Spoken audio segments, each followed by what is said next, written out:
Te, good morning. Good morning. Tanghali na pala. Te, taga saan po kasi kayo, te? Pastor Lac po. Ito po yung pang part 4 ng kanyang video. Bali, ito po yung naiwan na ang kanyang espiritu sa bundok.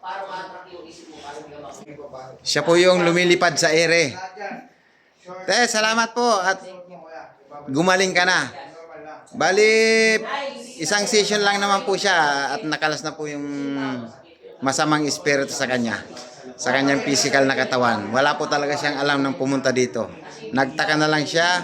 Ito yung kasama yung anak niya. Nagtaka na lang siya na nandito siya sa gamutan sa Alipin Ama Jesus Nazareno. Te, masaya ka na yan, te. Okay na. Talagang ayaw ka nang pasamahin ng asawa mo sa bundok. Pinipilit ko siyang sasama. Kaso nagka-phobia. Hindi, te. Hindi na mangyayari yun, te. Basta huwag ka lang magnanasa at makikiapi dati.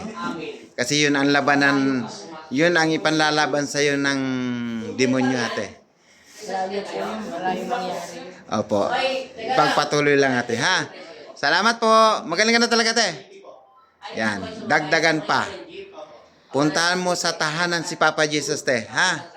Salamat. Thank you. Bye-bye. Ingat po kayo pag-uwi. Thank you po, Lord.